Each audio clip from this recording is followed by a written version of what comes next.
Hey everybody, welcome back. I wanted to talk about Saturday Night Fever and also Staying Alive. Watched both of those movies a few months back, I think around the time the pandemic started, and I was kind of really shocked in a way. I was disappointed. I heard, I'm a big fan of the Bee Gees. I'm a big fan of the 70s music. It's kind of funny to watch the old movies from the 70s before all this technology that we have now.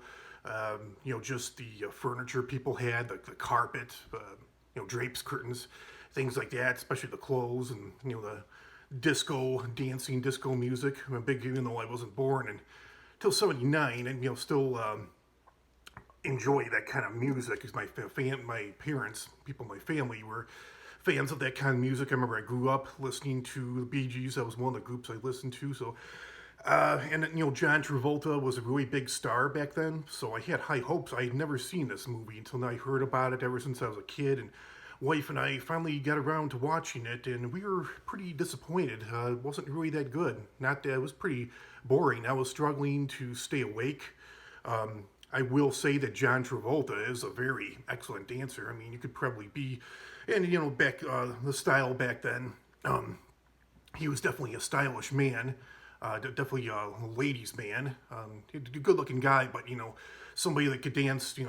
Somebody back then, could dress like him, that style, that time, dance like him. I mean, if somebody danced like that today, you could probably be the ugliest son of a bitch and go into a bar, go into a club, and no matter what you look like, you'll meet some women. Women catching women's eyes from all over the place.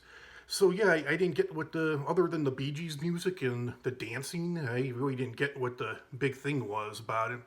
Um, and John Travolta, I don't know. I don't really know what he's like as a person, but I find it to be kind of annoying in a lot of his movies. I'm not really a big fan of John Travolta. A lot of times I'm struggling to understand what he's saying because he kind of like he talks like he's not getting it all out. He'll kind of be like, "Oh, I went out the other day and get hot dogs and hot dogs stand didn't really have mustard, and he just like, what? It's kind of hard to understand. He kind of like mumbles, and he was doing that in Pulp Fiction too. I like Pulp Fiction, but he kind of ruined that movie in a way for me, some ways.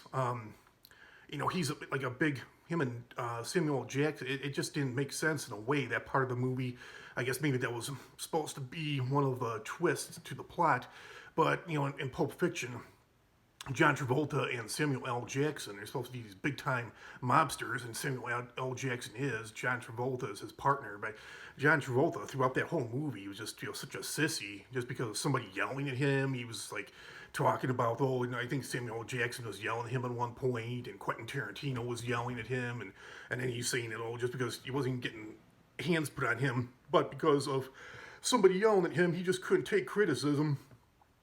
He couldn't take any kind of frustration from other people, and he was telling Samuel L. Jackson to stop being abusive to him, and yeah, he was just such a sissy in that movie throughout.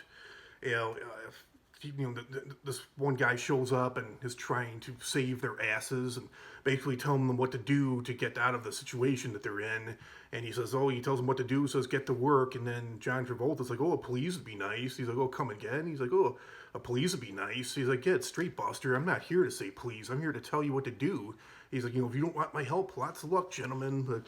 But yeah, my wife and I did also watch the sequel to that, which was made '83, which is called Staying Alive. Now we thought that was much better. It was interesting to see the transition from '77 to '83 to different style of music, of dressing, and I guess that was acceptable style back then. But throughout that whole movie, I mean, the collar points were real big back in the '70s, and they went out to like the shoulders almost.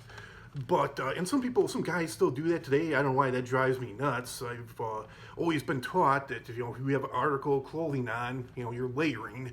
The article of clothing that's underneath is supposed to stay underneath. It's not supposed to be on top. I guess that was an acceptable look back then. But throughout that whole movie, it was just driving me nuts. Because I don't think that's really. I guess it's a personal preference, but most guys don't do that today. I guess that was the style back then in the '70s, where you had your collar points, big collar points over your jacket or your sweater, whatever it was that you were wearing.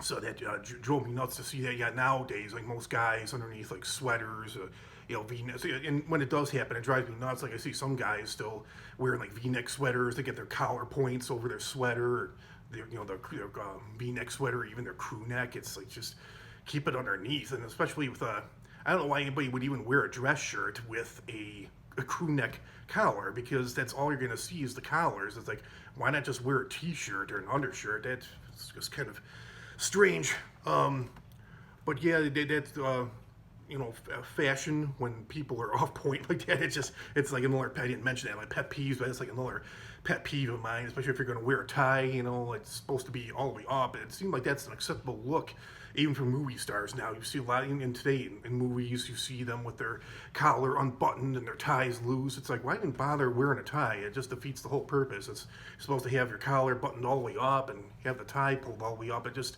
that drives me. And same with the collar points over the jacket or the sweater, whatever it is you're wearing. It just, to me, it just looks so sloppy. It drives me nuts. You're wearing a shirt underneath the collar. The shirt's supposed to be worn underneath the collar points, but I guess it's a personal preference.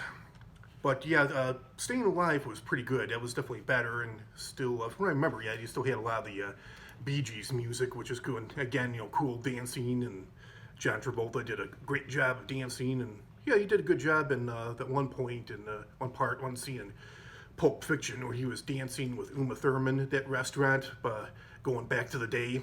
So yeah, it wasn't really. I heard about it and wanted to see it for so many years. Finally saw it, but yeah, I guess you don't get unless you try. Unless you you'll never know. You gotta try. If you don't try, you'll never know.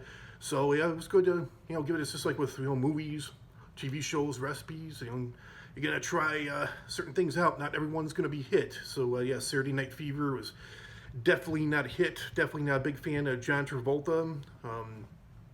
Staying Alive was a little better, but again, even that kind of left something. It was unusual in a way, because usually sequels are never as good as the original. But I thought Staying Alive blew Saturday Night Fever out of the park. But still, wasn't something to write home about. Nothing that I would ever want to see again. It was just good to see once. So yeah, that's all I have on that. And you gotta try different things out. It's worth a try. I hate not trying, because then you always wonder what if. So yeah, that's all I have to say about that. Comment, like, share, subscribe, and I'll see you all real soon with another video. Have a great Memorial Day, everybody. Bye.